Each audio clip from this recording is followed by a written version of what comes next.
Hi, good morning. I'm here with Andy Slee, who is the CEO of the Society of Independent Brewers and Associates. How you doing, Andy? I'm great, thank you. Good to be with you. Good stuff. Thanks very much for joining us to say. No So, problem. if you could start us off and give us a little bit of background as to who you are, what it is you do, and how long you've been doing it for, please, Andy. Yeah, so I'm Andy Slee. I'm Chief Exec of the Society of Independent Brewers and Associates. We represent 700 independent brewers across the UK. We're a trade association. To be a member of SIBA, you have to sell less than 1% of the UK beer market and not be owned by a global brewer. Essentially, I've been in the role a couple of years, but I've been involved with SIBA in other guises for a couple of years before that. Great stuff. So, what would make a brewer want to join SIBA? Maybe obvious, but kind of what would the pitch be? What are the advantages? Well, we do a number of things. So first of all, we lobby on behalf of the on behalf of the sector. Mhm. So lower duty on draft beer, for example, that's SIBA or Independent Brewer Initiative. And we lobby for members on members' behalf on things like business rates and taxation. Um, we also do things that on scale that independent brewers couldn't do themselves. So we have a legal helpline for members, Mhm. legal finance advice line, and we run marketing campaigns. Most latterly, Indie Beer, which you may have seen, which is a Uh-huh. campaign, which is a campaign to delineate our beers from beers that used to be independent and are now owned by global brewers. So there's a whole host of reasons why you do it. And collectively, we represent about 85% of the total turnover of the independent beer sector.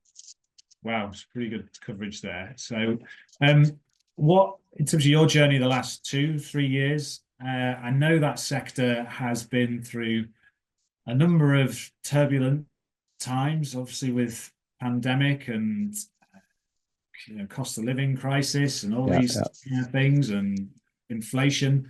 So, what's the journey been like for you over the last couple of years? Well, it's a challenging one, and so first of all, the although there are 700 independent brewers, they're all very, very different. From brewers that have been around for several generations to brewers that were formed in the last week, that brewers that do cask handle beer, brewers that do keg, some that do in the south of England, some in the north of England, some in Scotland. So the first task has been to unify them around things on which we all agree. It's one of the things I've learned over my career is that most people agree on most things most of the time. Yet natural human the naturally humans like to spend 100% of the time bickering about the maybe 5 or 10% they disagree on. And Yeah. it turns, if you're not careful, it turns you into a rabble. But actually, as opposed to focusing on things you agree on, let's so a lot of the time's been spent on that.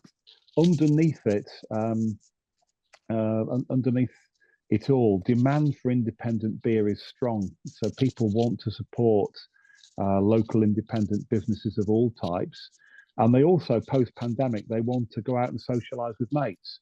So if you're an independent brewer, you can actually kill two birds with one stone. You can go Yeah. and drink beer with your mates. Now, converting that demand into profit is really challenging for all of the reasons that are well documented. So, being able to pass on, and as we all say, input cost increases aren't a problem as long as you can pass all of them on to the next person down the supply chain, and that isn't always possible. So, um, providing a providing a help and guidance to brewers who on ways they can become more profitable has been important. Lobbying for things which will help uh, ease the pain again also, and then finally, sort of the indie beer campaign has been it's something as a reaction to um, a call from business from independent brewers to have their have their beers better recognised in the broader marketplace. Sure. Is it the enemy, those bigger brewers, or is there a collaboration opportunity, or is it very much them and us? No, no. Listen. So, what we want, we would never criticise any of those brewers or any of the brewers that anybody that drinks their beer or any publican that stocks them. But there's a role in a pub and a bar for big global brands, just as there's a role for local independent brands as well. So it's the challenge is how do we coexist alongside each other, because they're almost different markets. Sure, definitely. So what do you think the future looks like as far as you can see it, from your perspective and in the role that you have, and what are the challenges, what are the opportunities there?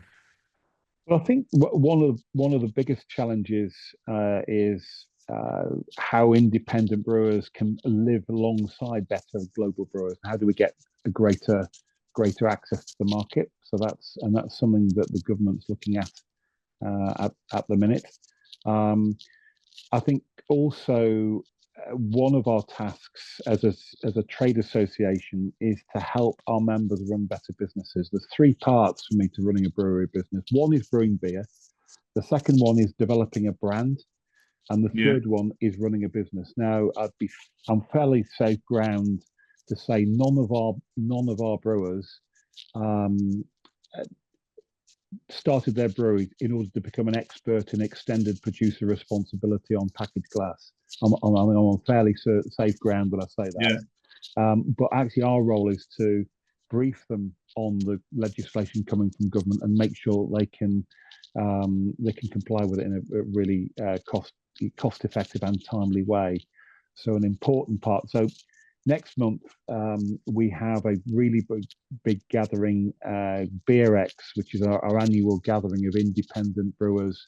Mm-hmm. We also have over 100 suppliers into the independent brewing sector, a range of seminars and business and brewing awards as well. We all come together for 2 days in Liverpool, and our aim is to first of all to have as many of those independent brewers attend the 2 days as possible. To the 19th and 20th of March over in Liverpool, and for them to take a number of things out. First of all, to understand that actually, if they've got a challenge with a specific topic, it's not just them. To share with their mate down the road or a mate in Bristol or whatever, but also for us to help them in ways in which they can overcome those challenges and get better and put the people in front of them that are best qualified to help them. Yeah, kind of tapping into that collaborative opportunity that you guys are bringing through scale. One of the great things about the independent brewing sector is a huge sense of camaraderie, and it's what attracted me really to the role. The independent brewers don't see themselves as competitors particularly; they see themselves as colleagues, and so they're happy to share things on the grand scale. What goes around comes around. So it's one of the really positive elements of the brewing sector. I know, speaking to colleagues in other trade sectors, that doesn't always happen. But it's what's great about our sector. Awesome. So in terms of, say, taking in your whole experience, what would you say is the biggest lesson that you've learned in business to date, Andy? If there's one that you could share and then expanding on it. Yeah. Well, I think my career, as I spent 12 years with Bass, the brewers, what's now Coors Brewers, 12 years with Coca-Cola. Coca-Cola sort of latterly, I was head of their on-trade division. Time with Punch, was a big pub company, and then as various roles with independent brewers before joining SIBA. I think one of the person that I learned most from was Roger Whiteside, who might be familiar to some as the chief executive of Greggs as they went through their big transformation. Yeah. And he was my direct boss for 3 years whilst I was at Punch.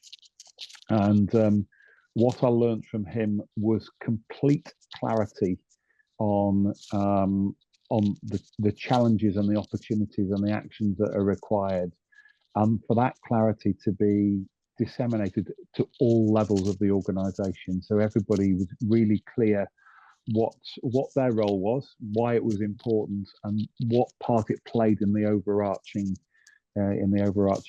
challenge for the business. He was he was a really, really inspiring leader as he went on to show at Greg's. Greg's was in a bit of a state when he joined there. I mean, his CV prior to Punch was that he was instrumental in the setup of M&S Food to Go when he was at M&S. He then went up and set Ocado online retailing, then came to work for Punch for a period of time, and then turned Greg's around. So he's got a reasonable CV, I would suggest, in all of that. But it was his complete clarity on what's required at a corporate level, and not being afraid, not asking anyone in the organisation to do anything that he wouldn't do himself. And that's something that I've always had as a mantra anyway. So if you put yourself in challenging situations, listen, I think you get an awful lot of credibility from people that work with you, that if you'll muck in and do whatever's needed to get through a situation. Roll the sleeves up and all going in the same direction, no matter what. Correct. I think the only time, as Roger as an example, the only time I ever saw him really annoyed is where people were doing things other than the things that were important in that role. So if they got easily distracted, that was the only time. As long as you did your best in the role that you were doing, he was fine with it, because he knows that if people are all rowing in the same direction and doing it to the best of their ability, you've got a good chance of doing it. One of the downsides of lots of leaders, and particularly leaders who are very, very intelligent, is that they get bored easily. So they have this week's idea, which they're passionate about, and by the time they've spent a weekend, they're off on a different direction. Roger was completely the opposite of that. I've worked with people who have done that. It's exhausting because you're constantly reinventing yourself, and it's spectacularly unproductive. If you're not careful, you'll end up coming all the way back in a circle and arriving back to where you started. So it's good. But I find the topic of business leadership, a real fascinating one. I've been lucky to work for lots of good people over the course of my career. Great shares, thank you. That kind of focused direction, but it takes resilience to kind of say this is the path, and we're going to stick with it. Trust me. It is, and that's part of it. As long as it's very clearly explained. Again, Roger had the ability to disseminate really quite complicated ideas into layman's language that everybody in the organisation could understand. Really, really clear. Very, very calm, very calmly done, very rationally done. These are the challenges, and these are the directions we're gonna head, and for these reasons, and being absolutely dogged at sticking to those. Fantastic. Thank you for sharing that. So what inspires you to do what you do, Andy? You've mentioned a couple of things. One about that leadership and the interest that you have for that. And then also you mentioned earlier about the group of people that you work with, the independent breweries, and the collaborative nature of that. So, what is it that kind of gets you out of bed of a morning to keep on, leading SIBA?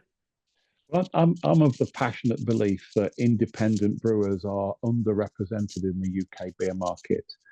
So if you ask most people in the street what share of the beer market independent beers have, they would say probably 10 or 15%. It's actually about 6%. So what drives me is to make sure that those independent brewers have a fair share and can work alongside their global brewing partners, and to be available, whether it's in bars and pubs and tap rooms or on grocery supermarket shelves or whatever, because we know that when the product is available, people will buy it. And if people buy it, that converts into profitable businesses. You know, the more they buy, the more successful the businesses can be. So that's at the heart of what drives me to do this.